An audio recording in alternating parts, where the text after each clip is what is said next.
Jaya Radha Madhava Jaya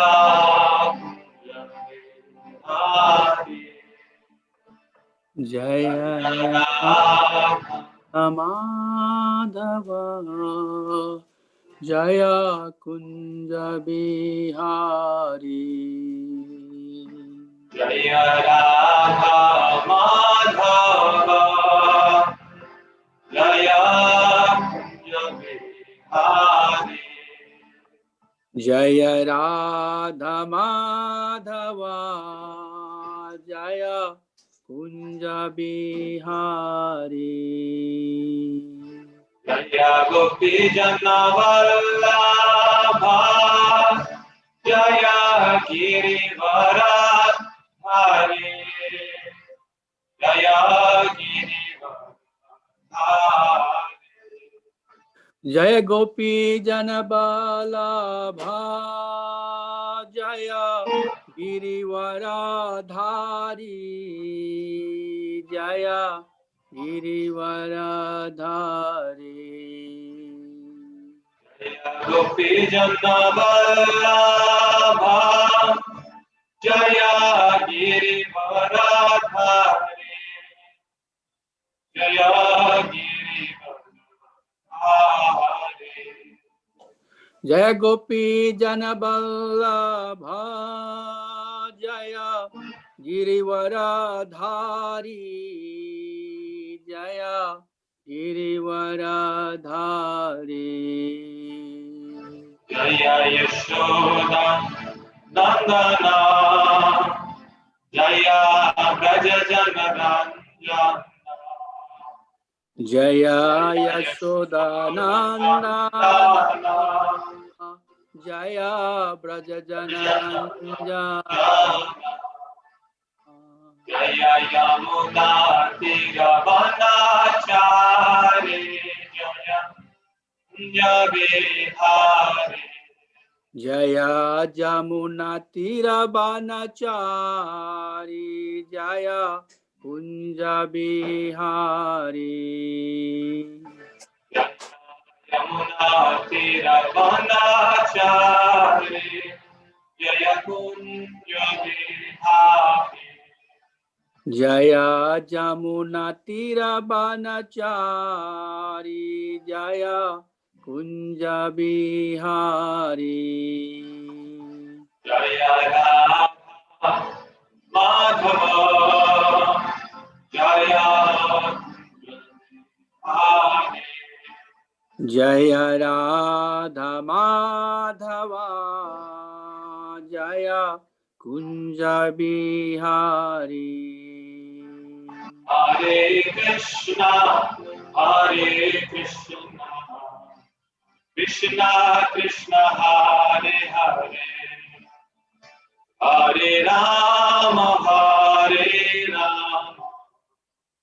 Rama Rama Hare Hare Krishna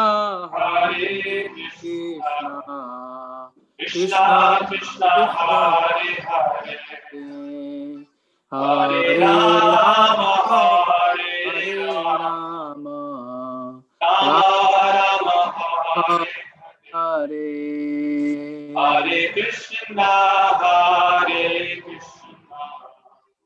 Krishna Krishna Hare Hare Hare Rama Rama Rama Hare Hare Krishna Krishna Krishna Hare Hare Hare Rama Rama Rama Hare Hare Jaya Radha Madhava Jaya Radha Madhava Radhe. Jaya Jaya Prabhupada, Prabhupada, Prabhupada, Jaya Jaya Prabhupada. Jaya Jaya Prabhupada, Prabhupada, Prabhupada, Jaya Jaya Prabhupada. Shishirada Madhav ki Jai, Jai.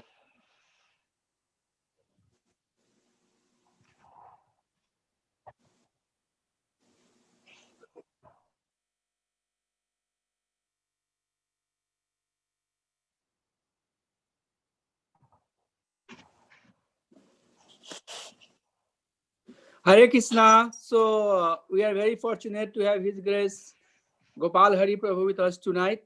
And I'm sure you all are very familiar with him. Prabhu has been here many times and he was also one of the speaker in the month of June. And I requested him this time again to come and give us his association. So we are very fortunate to have Prabhu with us tonight. Thank you, Prabhu. Back to you. Hare Krishna. Thank you, Prabhuji. Thank you for engaging me in this service. I'm very honored that you invited me back again. Normally, people don't invite me back again, so it's my good fortune actually to be in your association again. Your legal name is Ravi, which is the same as my brother's legal name. So when I joined, I thought, oh, my brother's on the call, and yes, indeed, my spiritual brother's on the call. So thank you, Prabhu. Thank you, Prabhu. So today's topic, which Prabhuji asked me to speak on, is how to overcome anxiety. So spiritual solutions to material problems. How do we overcome this challenge of anxiety? So Prabhuji wanted something practical. And today we find that this is something, especially today, all over the world, since the beginning of time, this is a difficult issue. But especially in Kali Yuga, in this day and age, we see that the whole world is plagued with anxiety and different forms of anxiety.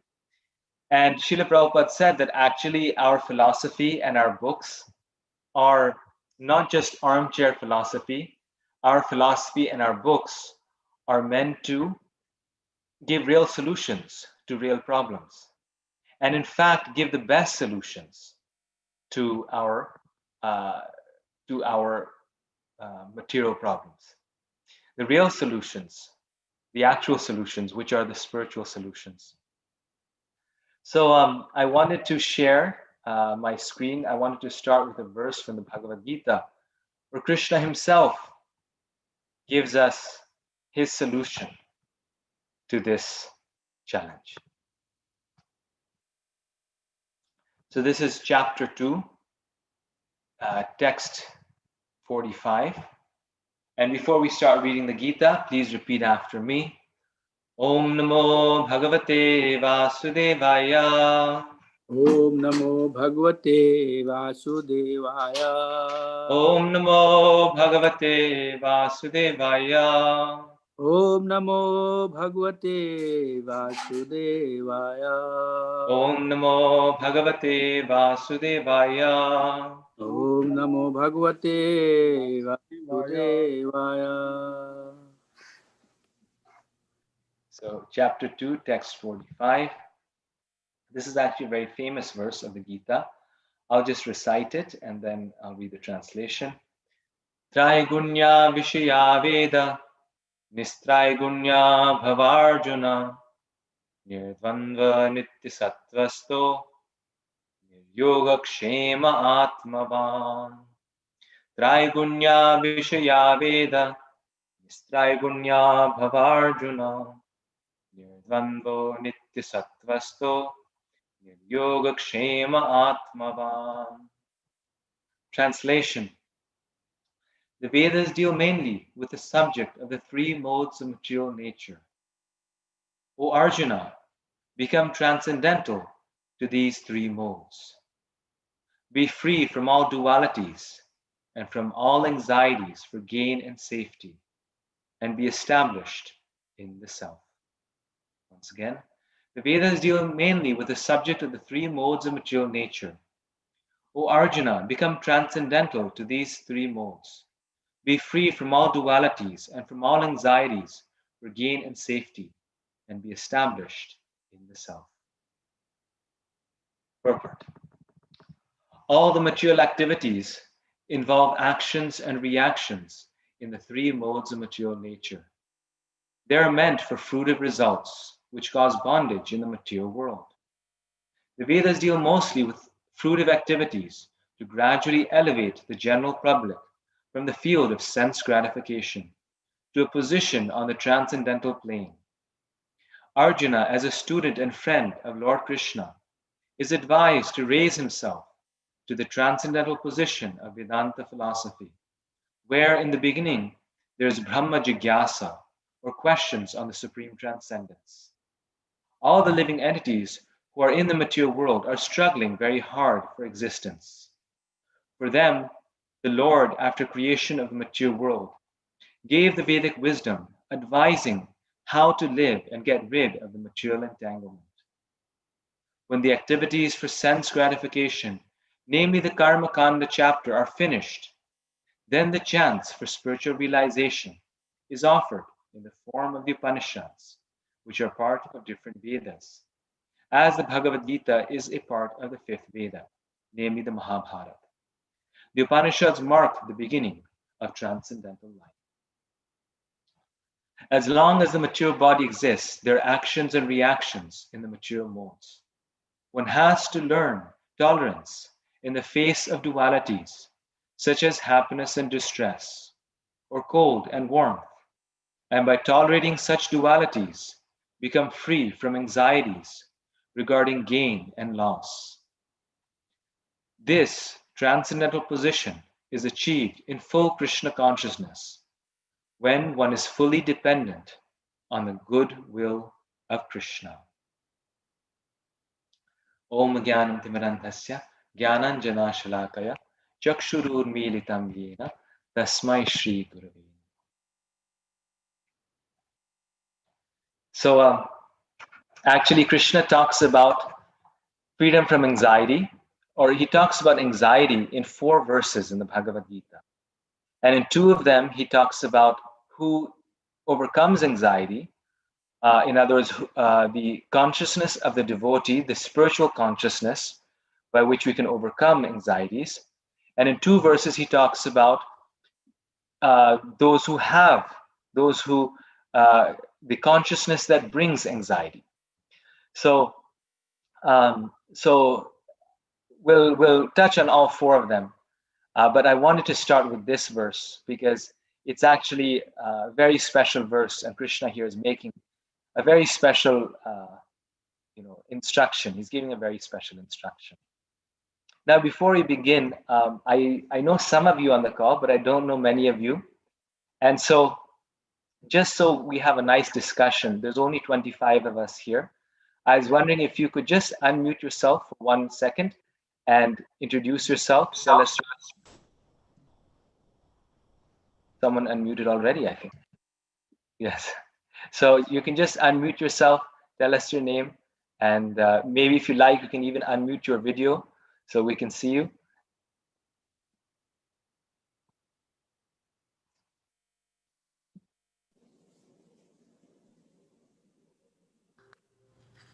Hare Krishna.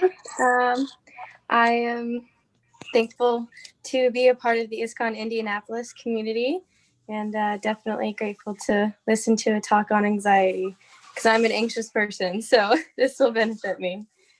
Hare Krishna. And this is Brandy, right? Yes. Please go ahead. Go ahead. Just your name and the yatra that you're from is now.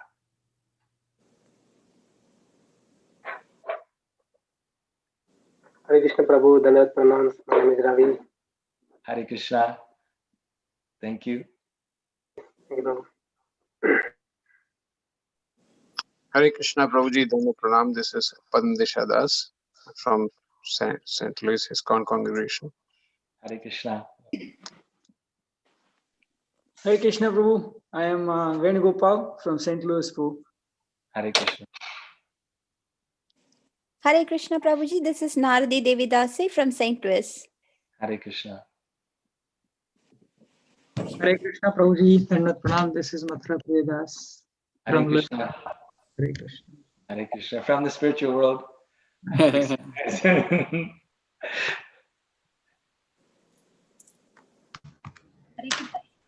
Hare Krishna Prabhu. This is Giovanna from St. Louis. Hare Krishna. Hare Krishna Prabhu. This is Siddhaya Tulsi from St. Louis. Hare Krishna. Hare Krishna Prabhu. Go ahead, Prabhu. Hare Krishna Prabhu. This is Sujana Ramanuja Dasi from St. Louis. Hare Krishna Prabhu. This is Nalini from St. Louis. Hare Krishna. Hare Krishna Prabhu, this is Ram and the family. Yeah, Hare Krishna. How are you, Prabhu? Long time. Hare Krishna. Thank you. Yeah, Yes, from doing St. well. Lucie. Thank you, Prabhu. This is Anjali from St. Louis. Hare Krishna. Thank you. Hare Krishna Prabhuji, Dandavat Pranam. This is Deepika from St. Louis. Hare Krishna. Hare Krishna Prabhu, this is Vrajendra Das and family from St. Louis. Hare Krishna. Hare Krishna Prabhu, this is Alok from St. Louis. Hare Krishna Prabhu, Dandavat Pranams. This is Vrajeshwari from Dasi from ISKCON St. Louis. Thank you, Prabhu. Hare Krishna. Hare Krishna Prabhu, this is Miranda Marcico from Indianapolis. Hare Krishna. Now in New Vrindavan. Now in New Vrindavan, Yes. but still my home temple, which I'm very blessed. Thank you. Thank you. Hare Krishna.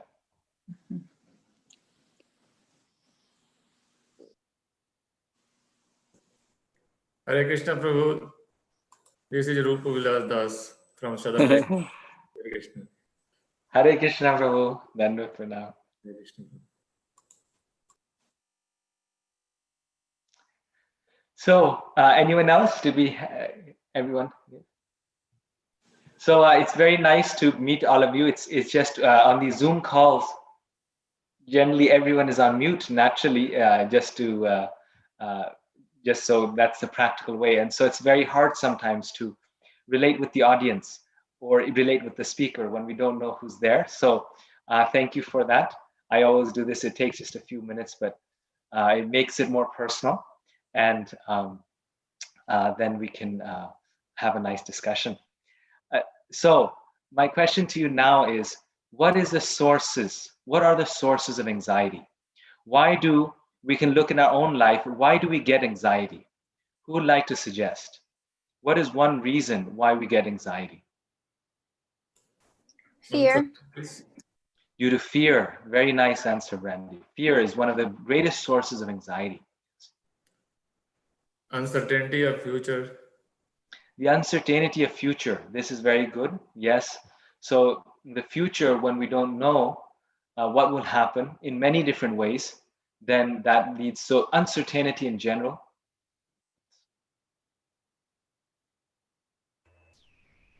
Strong material affinity. Strong material what? Affinity. Last word is? Strong material attachment. Ah, yes. Strong material attachments. Very good. Or desires.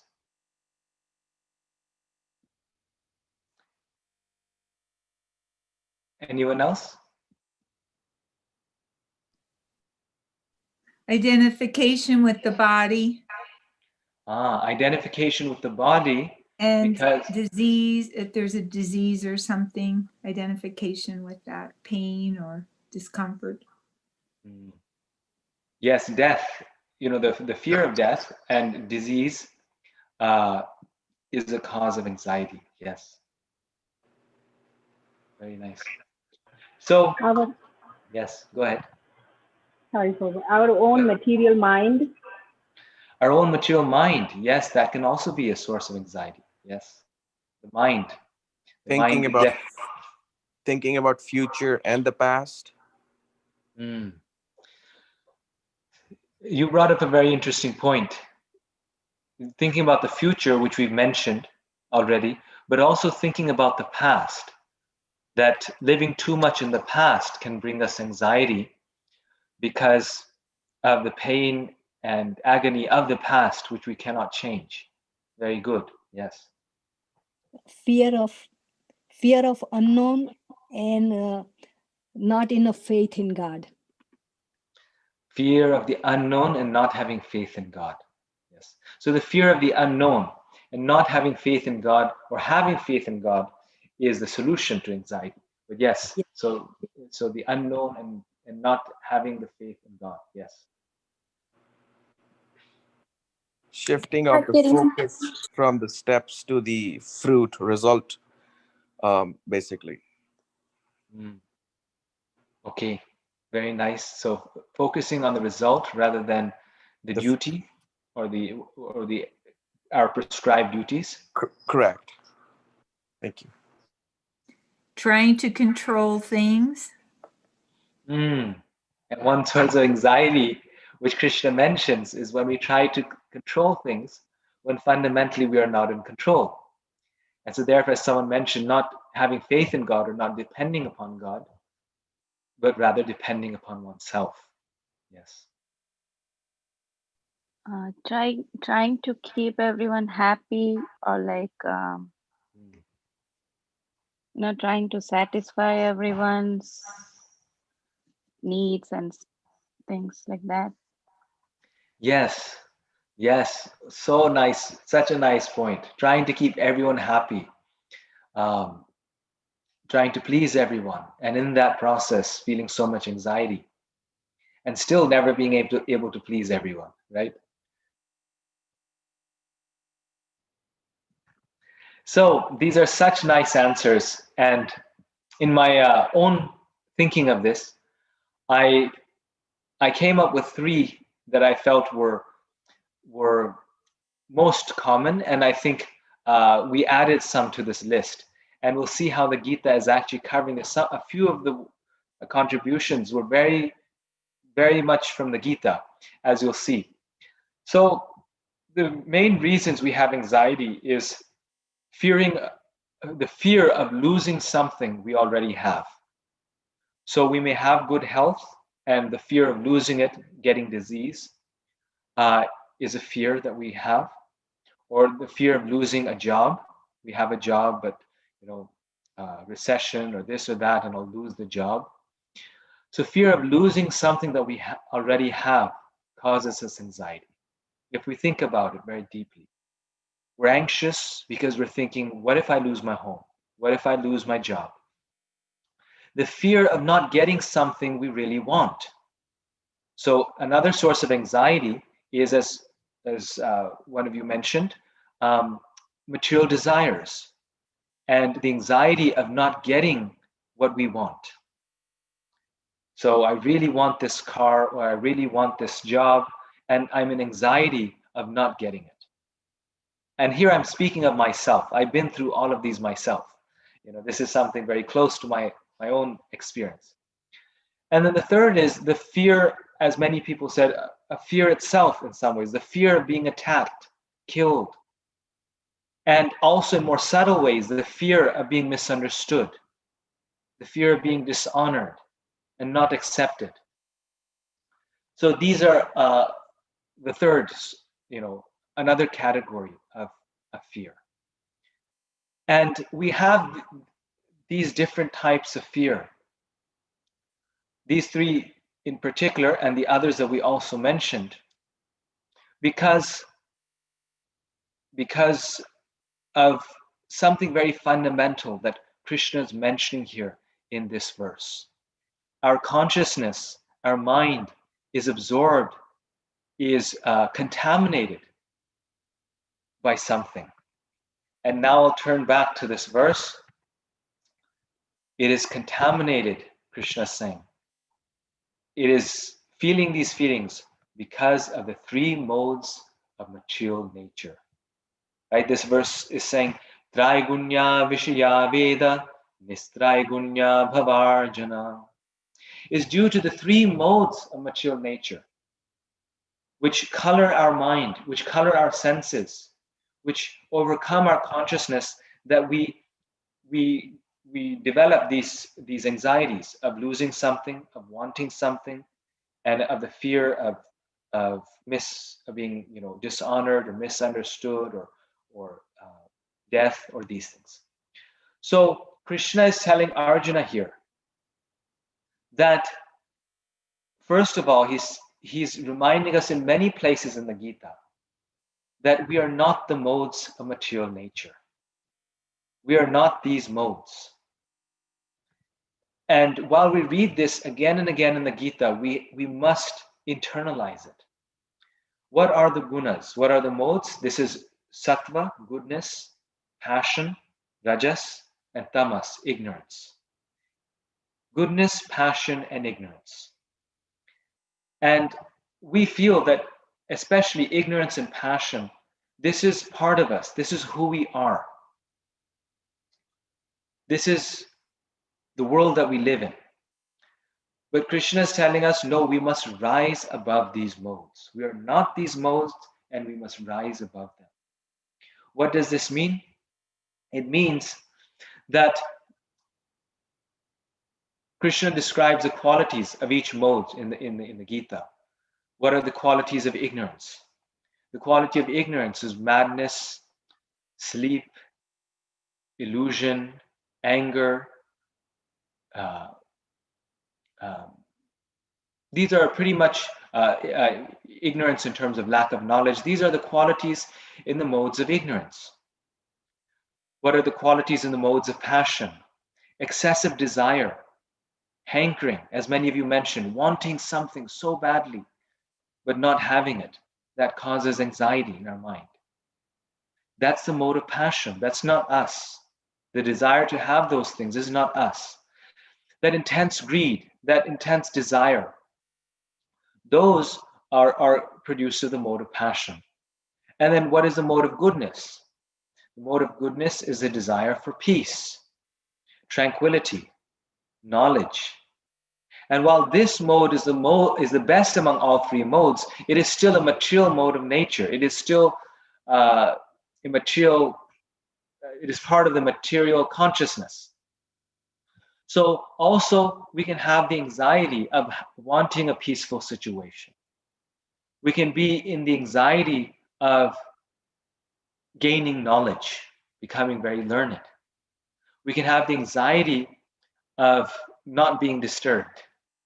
It's an oxymoron, but yes, that's the way it is. So all three of these things are not us. And Krishna is reminding us we are not these modes. We do not have to act within these in this consciousness. So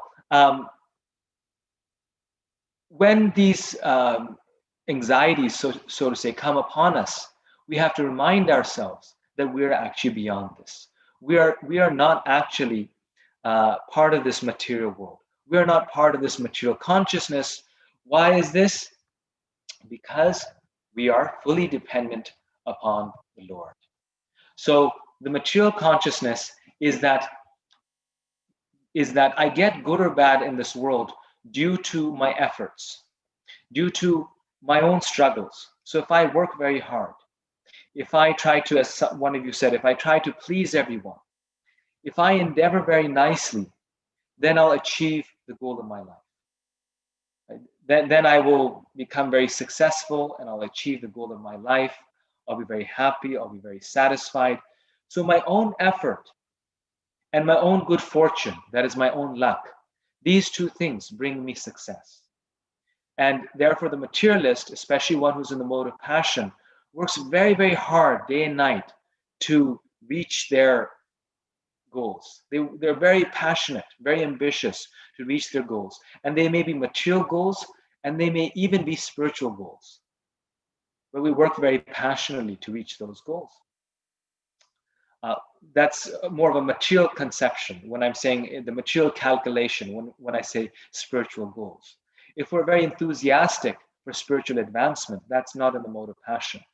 But when we have spiritual goals, like It might be a great ambition to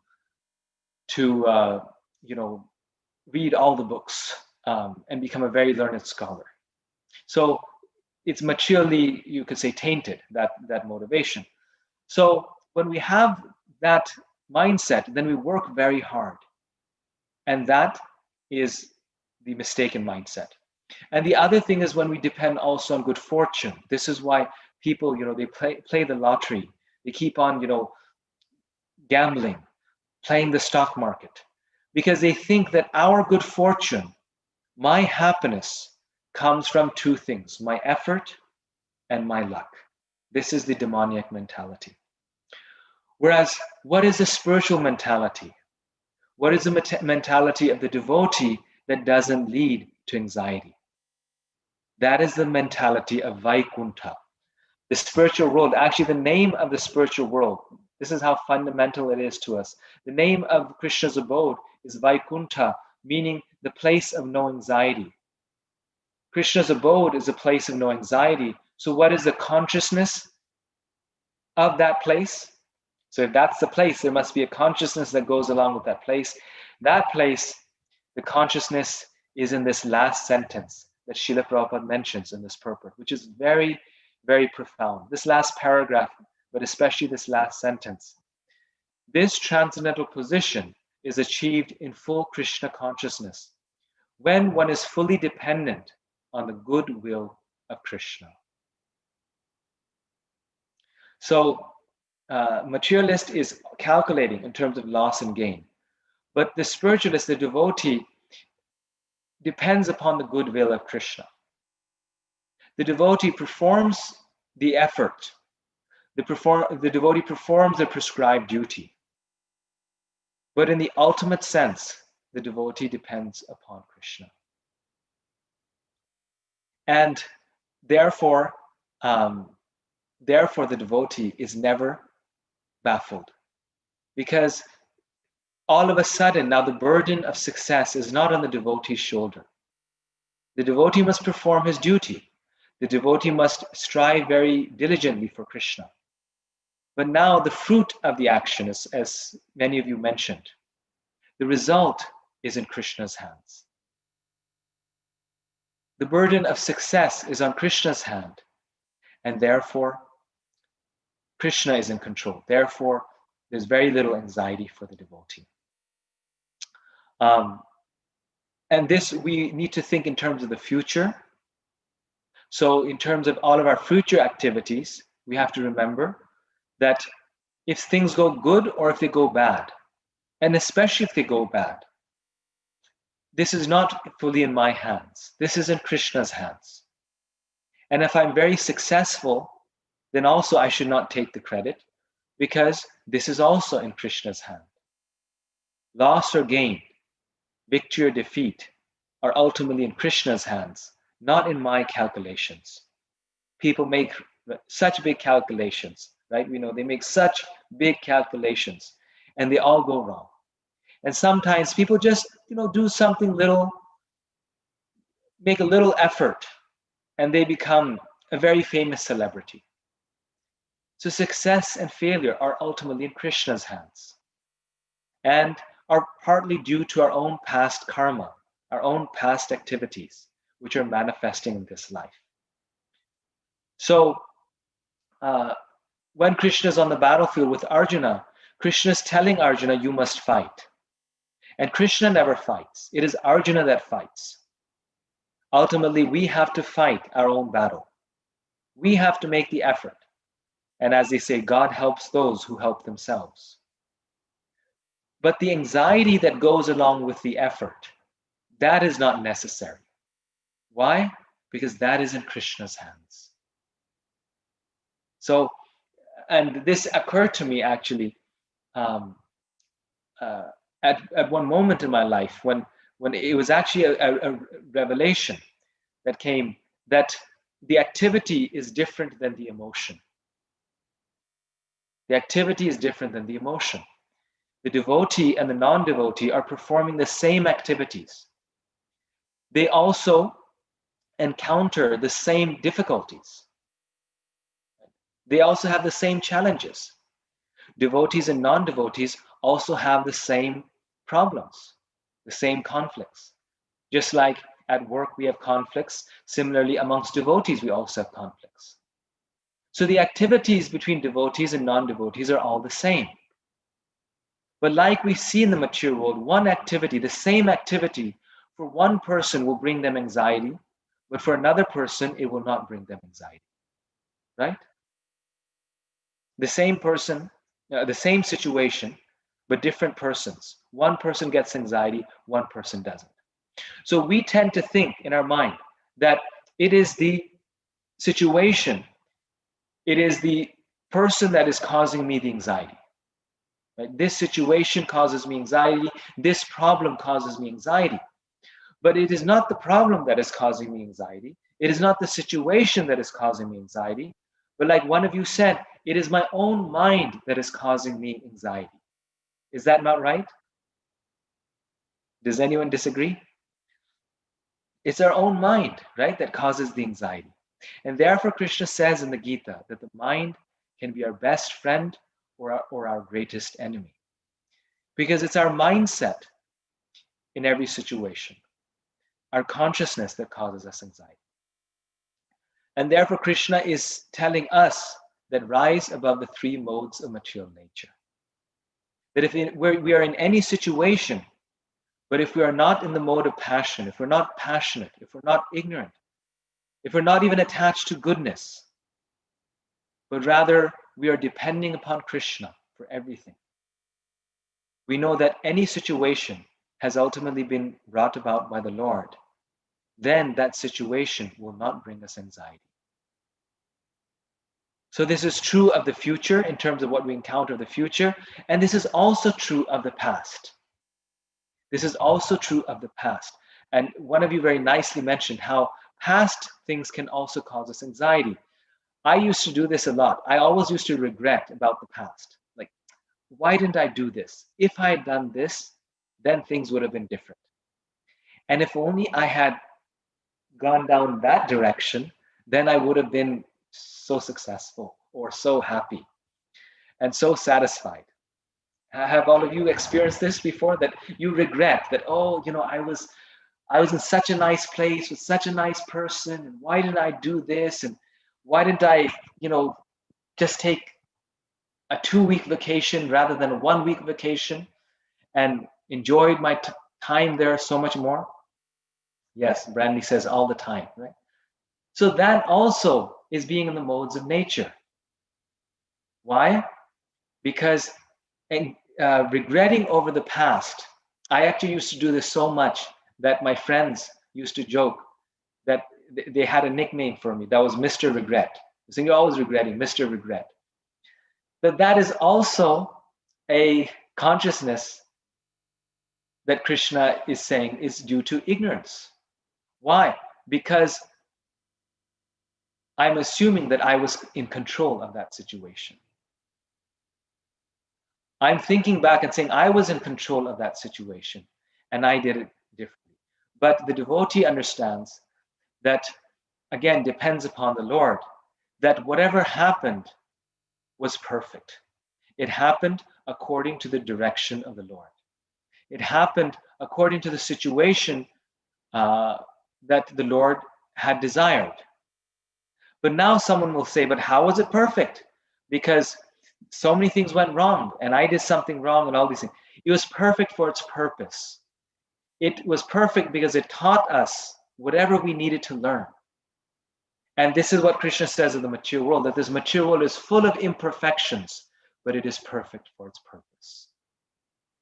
So we have to be convinced that whatever Krishna gives to us, in whatever situation,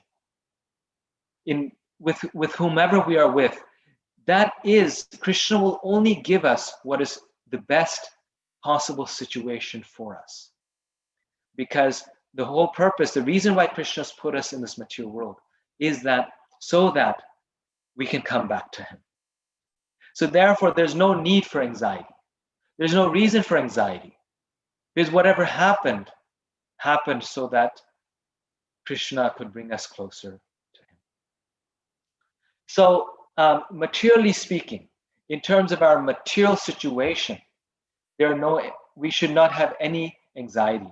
And Srila Prabhupada here is saying, as long as the material body exists, there are actions and reactions in the material modes. One has to learn tolerance in the face of dualities, such as happiness and distress, or cold and warmth. And by tolerating such dualities, become free from anxieties regarding gain and loss. This transcendental position is achieved in full Krishna consciousness. Right? So that is the spiritual, that in terms of material things, we should not be anxious of what we gained and what we lost. And we should think that the reason I am feeling this feeling is because I'm not elevating myself. I'm still attached to the material mindset, to the material consciousness, which is governed by lust, anger, and greed. Lust, anger, and greed. So the next time we feel angry, we should think that this anger is not me. This anger is not due to the situation. This anger is not due to the person who's in front of me. But this anger is because of my own consciousness, because of my mind. And I must give up this anger. The only solution to this is that I must give up this anger. And again, as we said, the action is different than the consciousness. A devotee will still do the right thing. The devotee will still call the police. The devotee will still take care of the situation. But the devotee will not feel angry because the devotee is not in the mode of ignorance. There's no feeling of material anger.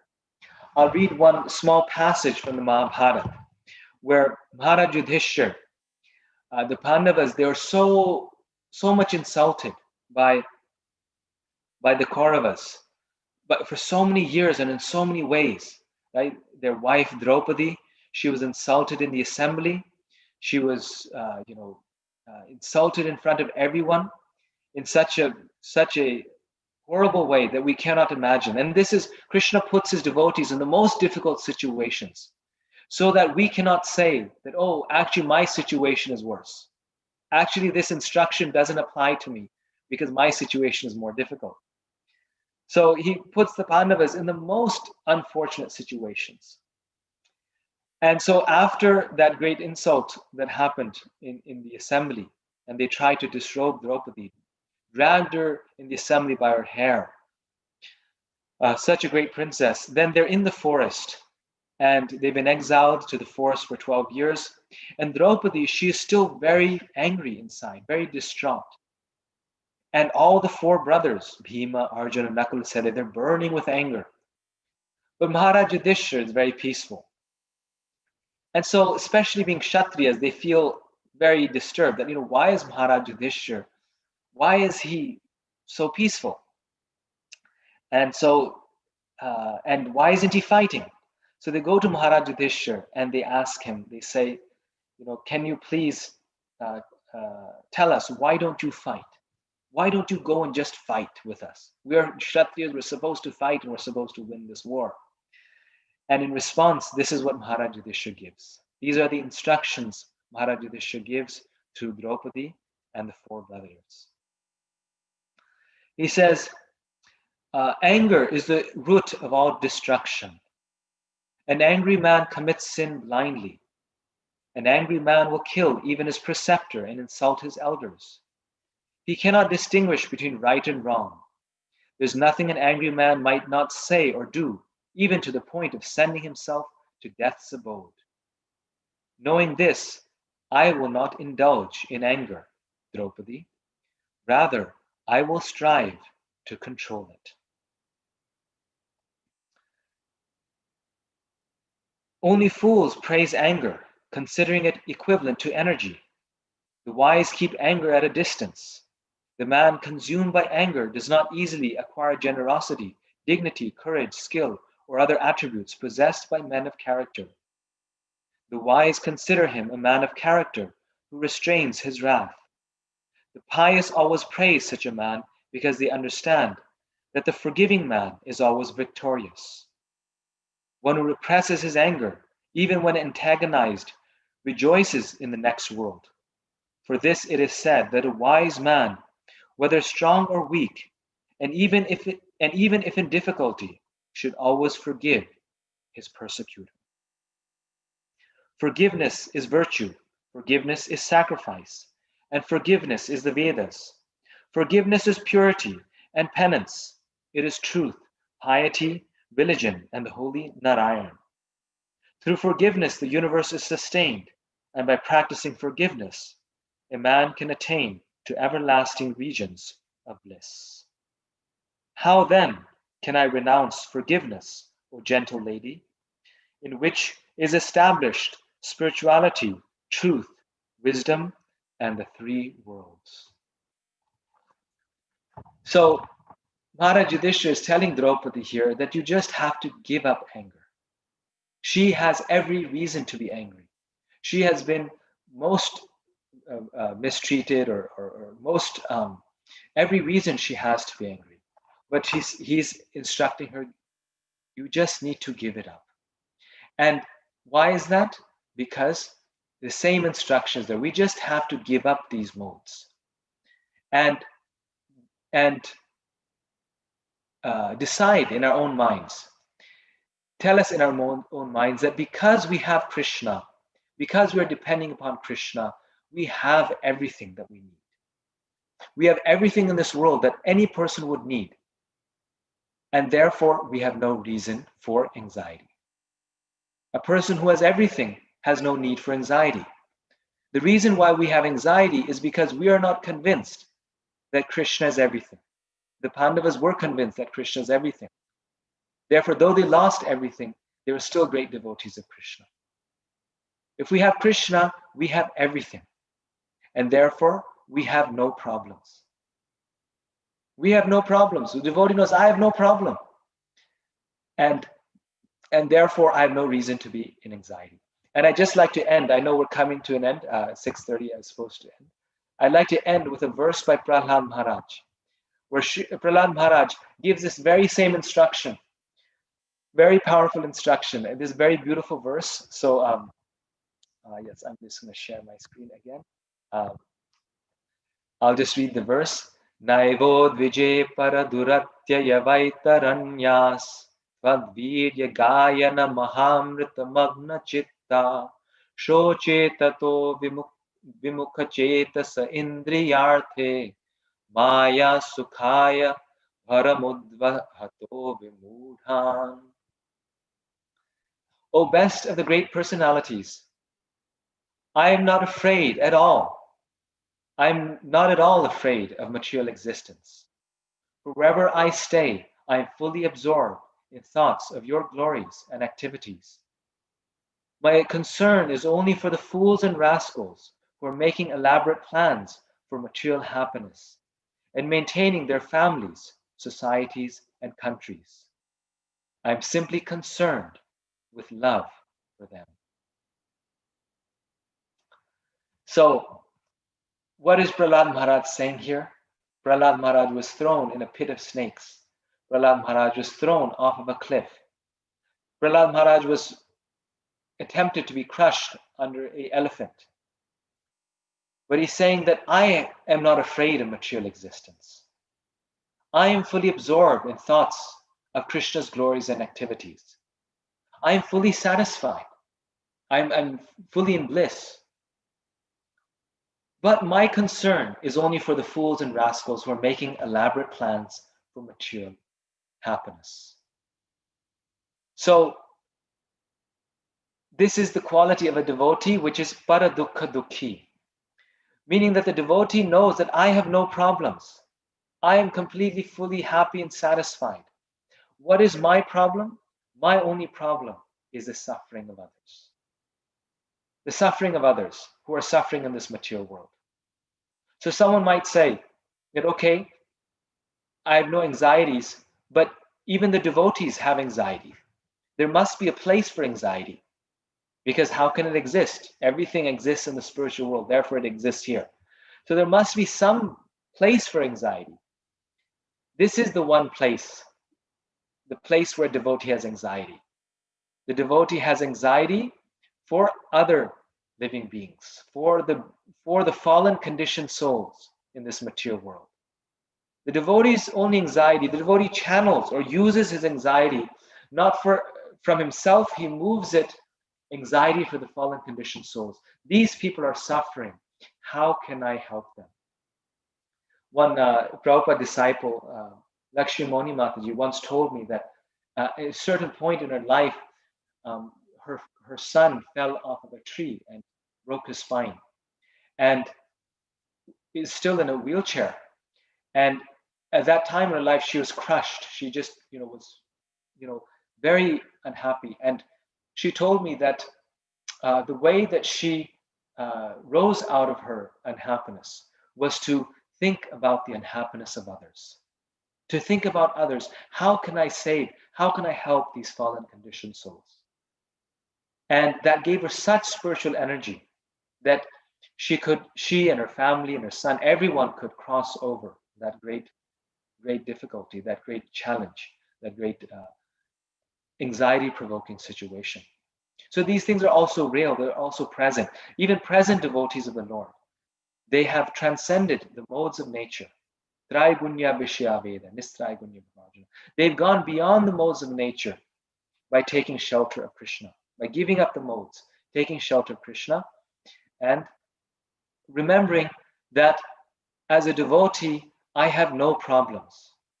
If I think that I have a problem, that is because I'm not convinced that Krishna is the Supreme Personality of God, that Krishna is everything that I need in this world. Fundamentally, all I need in this world is Krishna.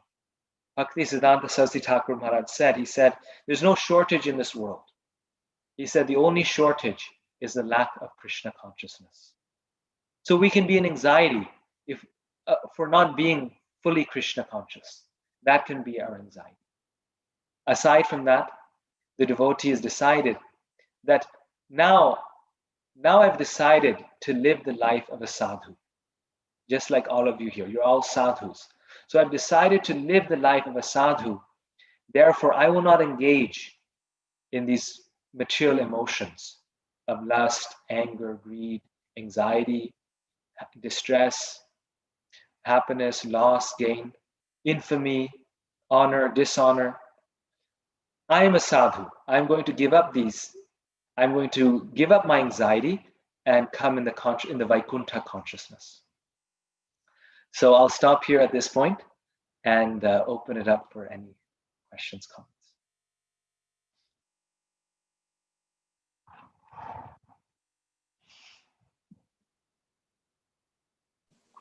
Hare Krishna. So please go ahead and ask if you have any questions. We have some time for QA. Okay. Hare Krishna. All glories to Srila Prabhupada. Please accept my humble obeisances. So practically speaking, what would your advice be on how to not lament over saying something or not saying something? So most often I find myself being in anxiety about my side of a situation, a conversation, or like, oh my gosh, why did I say it like that? Or why did I not say this? Or I get so embarrassed. And I know that I need to think more clearly about what I'm going to say beforehand. But just practically speaking, what are some steps that I can take to do that? Thank you. Hare Krishna. Very nice question. Very nice question. Because as I mentioned about regret, lamentation and regret are also very similar, right? So we have a lot in common here, actually. So lamentation and regret, these are similar thoughts. And I was reading something very interesting where Bhakti Siddhanta Saraswati Thakur, in one book that he's written, he writes how one of the qualities of a person in the mode of ignorance, which all of us have a little bit of it. I should speak of myself. I have, definitely, but there's a tendency, even if we're not in ignorance, there's some modes of ignorance there. Is lamentation. So lamentation. So the devotee, if there is a concern there, the devotee will try to rectify the situation. But lamentation, actually the Brahmana does not lament, he says. Brahmanas do not lament. Rather, those who are lacking knowledge, they lament. They're lamenting for this and that. Oh, this happened, that happened. Why did this happen? Why did that happen? So that lamentation is a form of that ignorance because it's due to our material conditioning. We're thinking that I'm in, I have, I can control this situation in some ways, and it's in some sense is focusing too much on ourselves and less on Krishna. What's important is Krishna. What's important was Krishna glorified or not? Is Krishna happy or not? So the devotee, Krishna says, Matra sparsha sukotina shitoshna sukha dukkha. He does not lament, nor does he rejoice too much. He thinks, I'm a servant of the Lord. I followed Krishna's instructions, so the result is in Krishna's hands. I'm not sure if that answers your question, but at least it might be helpful. No, it most definitely did, because now I have a direction to place my consciousness on. Specifically, you said, was Krishna glorified? I feel like that should definitely be the target of each conversation, to avoid prajalpa and so on. If we have time, may I ask a follow-up question? Yes, and one point also that came to my mind, just on this one before we go to the next one, is that when we think too much of the future, that's called the mode of passion. So I'm going to do this, I'm going to do that. This is hankering and ambition. This is thinking of the future. That is mode of passion. And thinking too much of the past, something that we cannot change, that is ignorance. A little bit in mode of the ignorance, because we're lamenting, and lamentation, too much lamentation, is in the mode of ignorance. And staying in the present, what is it now that I can do in the present? That is the mode of goodness. That is the mode of goodness, living in the present. So this is also a training of the mind, trying to live in the present. What can I do now at this moment to please Krishna? So please, yes, go ahead. Okay, thank you so much. That was all very, very useful. So my next question is, I am constantly hung up on this and putting myself in anxiety over this. How can we tell the difference between, I don't know, I guess basically our own ignorance? How do we tell instructions or like desires or whatever motivations between ourselves and the super soul? Very nice. Should we not? Does this mean that we don't take responsibility for actions? And how do we distinguish between the guidance of the super soul and the guidance, and our own guidance? Yeah.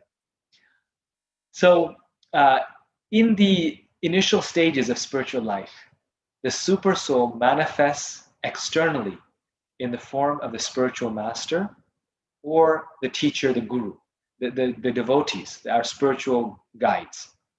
And this is why in the initial stages of spiritual life, another reason a devotee can circumvent anxiety is because the devotee does everything with the guidance of the other devotees. And the devotee understands that Krishna is speaking through me, speaking through the advanced devotees, through the mouths of the advanced devotees, and then I have nothing to worry. After the battle of Kurukshetra, Maharaj Yudhishthira, he was having his weak moment. So right now he was instructing Draupadi and the four brothers, but after the battle of Kurukshetra, he was completely distraught because he thought so many people on the battle died because of me, only because of me. And so therefore he goes to Bhishma Dev, and Bhishma Dev is the only person who can give him solace. Even Krishna feels he cannot give him solace. So when Bhishma Dev speaks to him, he tells Maharaj Yudhishthira, he says, you were guided by the brahmanas, that is the devotees, by the scriptures, the shastras, and by the Supreme Lord himself who's standing next to us. And because whatever you did with the guidance of these three things.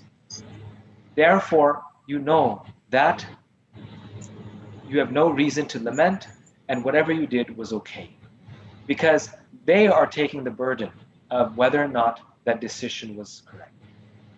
So one way we can be assured that we're being guided, or we can have more surety that we're being guided by the Super Soul, is when we feel something very strongly, and the devotees around us, or rather the other way around, the devotees around us are instructing us in a certain way, and we ourselves are feeling it very strongly in our heart. Yes, this is the right instruction. So we can see, okay, the Lord within my heart is instructing me, the devotees are saying the same thing, and the scriptures also tell me that this is the right course of action. Therefore, this is the right thing to do. There are checks and balances. And this is actually yes. And this is actually something very practical, because in a practical situation, how do we avoid anxiety? How do we know we do the right thing? We have, Prabhupada says, these checks and balances. Just like the US government does, we have 3 checks and balances. The scriptures, the Lord, that may be formed in the inspiration within the heart, and the devotees. Nice. Thank you.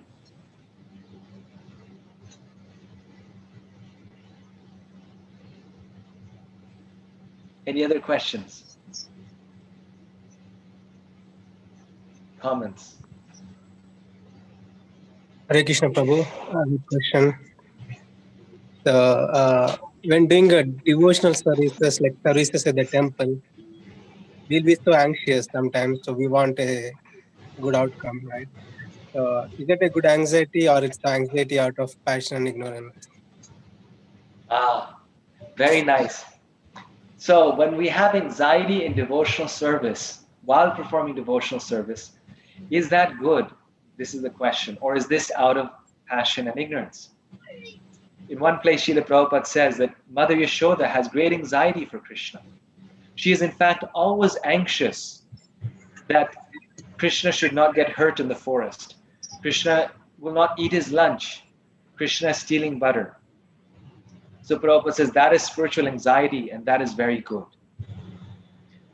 Now in our case, how do we know? And this is actually something that is very subtle, and we should take time to analyze, to see, is my anxiety like Mother Yashoda's anxiety, like you're saying, or is it mode of passion or ignorance? So just because we're doing devotional service, and while doing devotional service we're feeling anxiety, it doesn't mean that it's spiritual. It doesn't mean that it's necessarily spiritual. Because though the devotional service is spiritual, our feelings of anxiety could be material. And this depends upon our motivation, the reason for the anxiety. Is the anxiety because we're afraid that if this doesn't happen, then what will the devotees say? Or what will happen to my reputation? I'm feeling anxiety. If this doesn't happen, then I might get chastised. Or I might, which is a fear or something, or I might, I might not even be able to do, something that I really like to do. Those are more in the material consciousness. And we see that devotees like Srila Prabhupada, they had so much burden on their mind. They were managing so many things, but they never had a breakdown. They were never in anxiety, because the material anxiety wasn't there of success or failure, which Krishna talks about many times in the Gita. Success or failure. That anxiety wasn't there. The anxiety for fame or infamy, being dishonored or misunderstood, that anxiety wasn't there. But if the anxiety is that if I don't do this, Krishna, the guru or the devotees will not be pleased, that anxiety is spiritual anxiety. So while doing devotional service, if we're in anxiety that, the sweet rice will not turn, nice, if I don't really concentrate and make it really nicely for Krishna, that is spiritual anxiety. But if we give up the modes of nature, goodness, passion, and this lust, anger, greed, then our devotional service will actually become very simple. We'll say, I'm doing it for Krishna. There's no reason for for great anxiety, and we'll be able to distinguish between the two very easily. Thank you, Prabhu. Any follow-up thought? You have a comment, maybe, and answer yourself? I think that was a good one, Prabhu. Thank you. Thank you. Hare Krishna.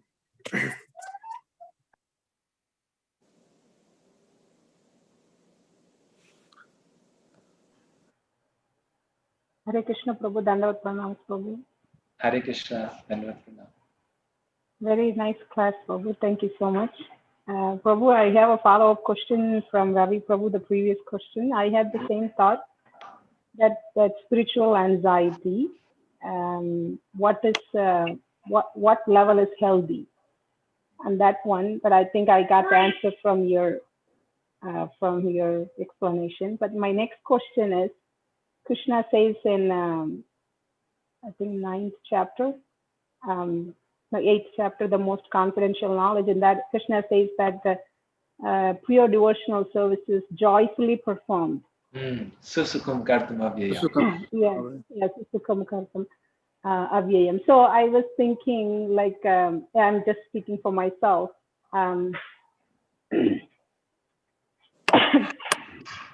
I got the answer from the excuse me,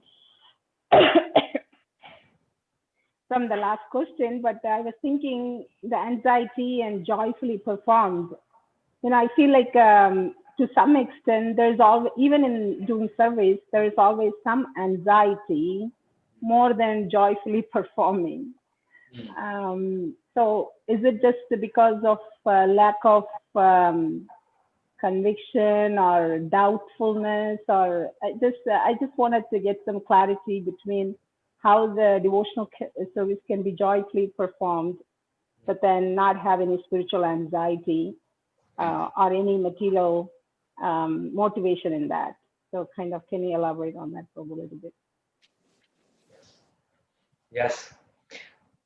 See, it's very similar to like the difference between spiritual anger and material anger.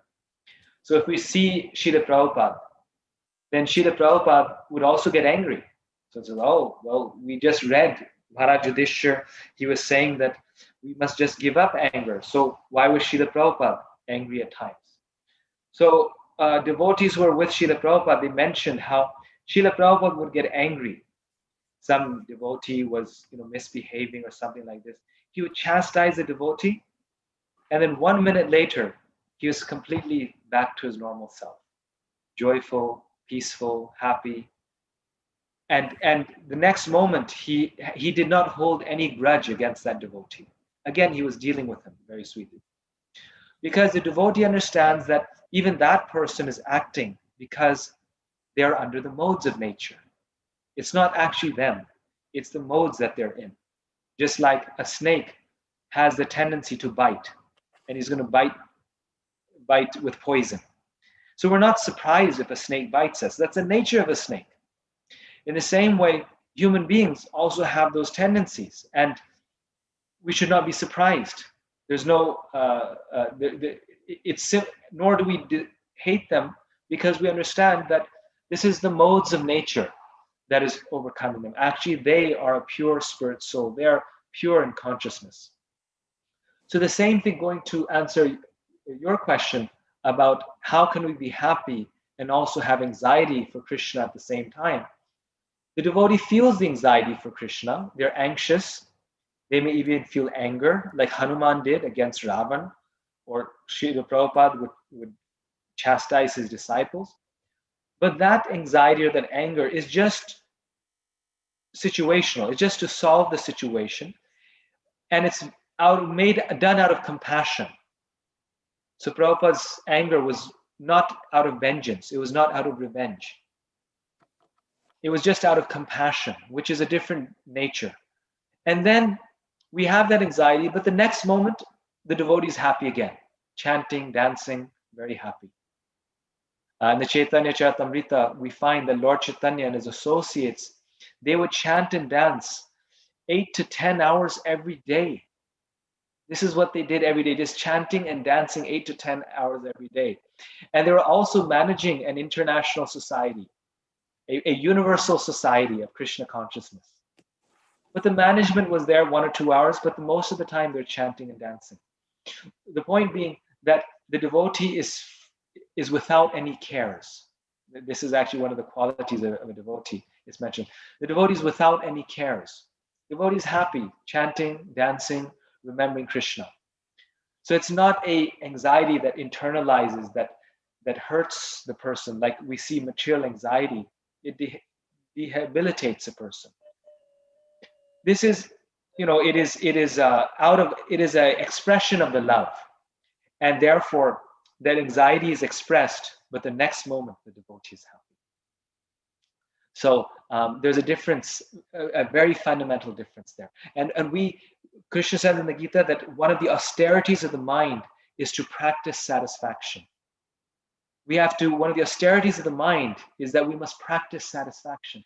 Similarly, we must practice being joyful in our service to Krishna and not worry about these things. Like Prabhupada, he dealt with the situation and then he was fully blissful. Thank you. Thank you, Prabhu. That was a very wonderful answer. Thank you. Hare Krishna. Thank you. Hare Krishna. And that was because he knew that Krishna is the ultimate doer. I am just the instrument. I'm trying my best. So the devotee tries his best and then leaves it up to Krishna.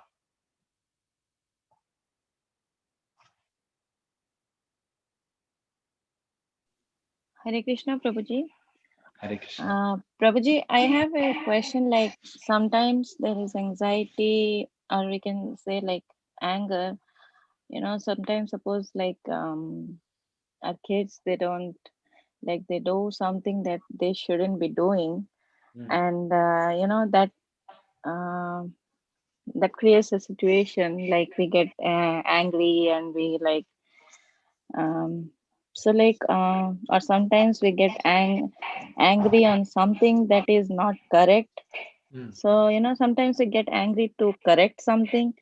So is that type of anger or anxiety, is it like I will not say bad, or like it's like harmful, or it's like when we try to like we are doing it with the purpose of doing something good for others, not for harming others or doing something like that. Yes, very nice question, a very relevant question. I also have small children, so I have experienced this, and Prabhupada actually gives a very good example. He says that we should follow the example of Mother Yashoda. And since we just had the month of Kartik, it's all the more relevant. When Mother Yashoda sees that Krishna's broken the pot of yogurt, of butter, then she immediately gets in anxiety that if I don't teach, even though she has unlimited spontaneous love for Krishna, she feels that if I don't teach Krishna a lesson, then when he grows up, he'll be misbehaved. Right? Children who are not trained, when they grow up, they don't have good character. So out of her immense, unlimited love for Krishna, she feels that it's my duty as my mother to train up Krishna, to discipline God. And so she decides, I must teach him the lesson. So she takes up a stick and she begins to chase Krishna. And then she's chasing Krishna, and finally she catches him. Vishwanath Chakravarti Thakur says that she catches him who even the minds of the yogis cannot catch. Although appears to be just a story, it's no ordinary feat. Mother Yashoda's love for Krishna is so intense that she's able to catch the Supreme Personality of Godhead by his hand. Even the great yogis are not able to catch him within their minds, but she's able to catch his hand. And so once she catches him, then Krishna is trembling, trembling in fear and anxiety. Tears are flowing down his eyes because he's afraid of Mother Yashoda's stick. And so at that time, Mother Yashoda thinks, she says, though she has a stick, she throws away the stick. And Prabhupada makes the point that Mother Yashoda showed the stick, but she never used it. Very key point there. She needed to teach Krishna a lesson and scare him, bring him back online, but she never uses the stick. And then secondly, she thinks that if I chastise this boy, by using the stick, then he'll run away. And if he runs away, then we have an even bigger problem. Or if I chastise him, then he'll get too afraid. But rather, I need to train, I need to, correct him, but at the same time, appease him, satisfy him. So then she says, rather than using the stick, I will tie him up, ground him, like, teachers do, ground him in one place, tie him up, so that he will learn a lesson, but he won't get too scared. So she thinks, her consciousness, her reasoning is, how can I chastise Krishna in the way that is most beneficial for Krishna? From beginning to end. How can I chastise Krishna in a way that is most beneficial for Krishna? From the very beginning, she doesn't feel angry towards Krishna because she has spontaneous love for Krishna. And so her chastisement is not out of her own vengeance, but it is out of her duty to help Krishna. So in the same way, when we need to chastise a child or anyone, then we say, what is the best way I can chastise to help them? And that chastisement is different than the chastisement that I do when I feel anger, right? When I'm feeling angry, then I chastise in a different way. So what is the best way I can chastise to help the other person? And that is the correct use of anger or chastisement. And then it will be very successful. Our effort, our endeavor will then be very nice and very successful. Thank you, Prabhuji. Prabhuji, I have one more small thing. We have different levels of anxiety. So suppose, for example, I'm in a place and I see something wrong and my anxiety level just started. So is there a way we can keep our anxiety level not to reach so high, so that it is affecting us, but it's not affecting others? Yes. So we can stop it in at the level of minimum, and we don't want to reach till we don't want our anxiety level to reach to that maximum point where we cannot, we have nothing can be done at that point. So is there any way sometimes when we suppose, for example, when we have the weeds around our good plants, we take the weeds when they're small. So is there any specific way or something we can take that anxiety out when it's just starting to grow? Yes, very nice. You reminded me of something. There's a very nice story of Srila Prabhupada. And one time Srila Prabhupada was going to give initiation to new devotees. And so, it was in a city, maybe Atlanta or somewhere, they had set up the yajna. And when Srila Prabhupada came, then the devotees were so new at that time, everything was wrong. Like the way they set it up was wrong. They did this upside down. They the deities were facing in the wrong direction. They were just very new, and the devotees who were kind of more senior, who knew how things are done, they didn't take care also properly. So Srila Prabhupada is there, and because of their negligence, Prabhupada feels angry. He starts to chastise, you did put this here, and why didn't you do this here? And this needs to go here. And And for this occasion, because Srila Prabhupada was there and he was visiting, Srila Prabhupada was there. They had called the media, all the news channels were there, the television channels were there, the newspapers were there. And the devotees are thinking, what's going to happen? Is the ceiling just going to collapse? Because a devotee, as Lord Chaitanya says in Chaitanya Charitamrita, he can be as soft as a rose and as hard as a thunderbolt when needed, especially when attacking the demons. In this case, it was devotees, but the devotees' anger is also very powerful. And so, this is all going on film, TV, people are there, and the devotees are running here and there. But Prabhupada doesn't care. He wanted to train his disciples. The television was there, didn't matter to him. He was most interested in teaching his devotees. So then, Srila Prabhupada is sitting on the Vyasasan, and he's telling different devotees different things. And then the devotee next to Srila Prabhupada, who was fanning him with the whisk, he was a very new devotee. He had gotten that service and he was fanning with the whisk.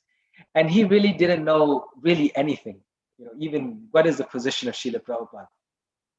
And at that point, when Srila Prabhupada is, just about to, you could say, become very angry, or he's being,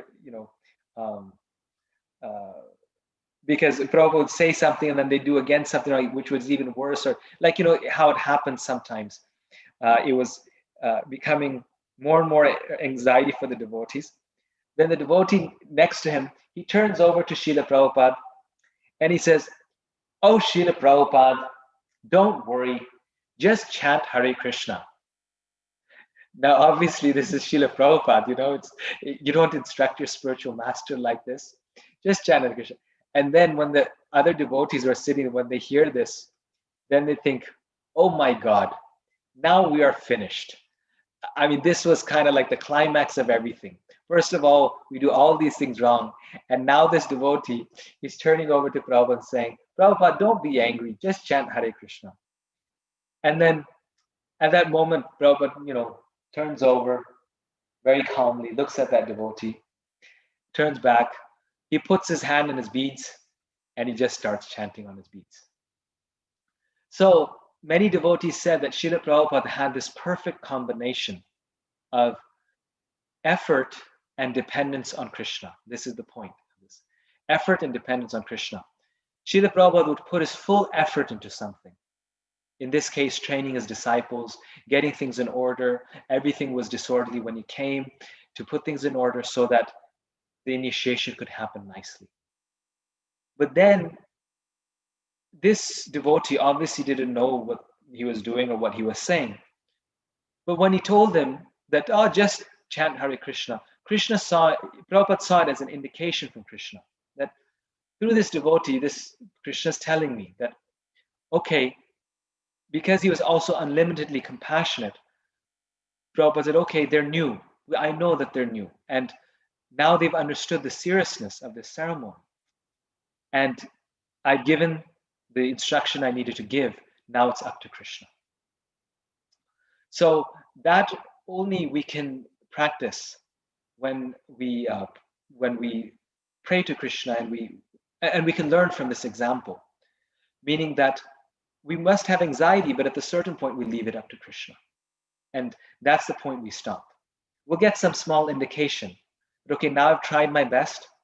Krishna is saying, now I should depend on him. So the devotee has two of these things, and they both work together, but there's no one answer on how much to do both. The devotee puts 100% of his effort, and the devotee also depends on Krishna 100%. And the devotee does both things simultaneously. So that's the best, what I can think of. And Srila Prabhupada himself showed this by his example. Thank you so much, Prabhuji. I'll try to apply all this you said, at the initial level of my anxiety. Thank you so much. Hare Krishna. Thank you, Prabhu. Thank you so much for wonderful association.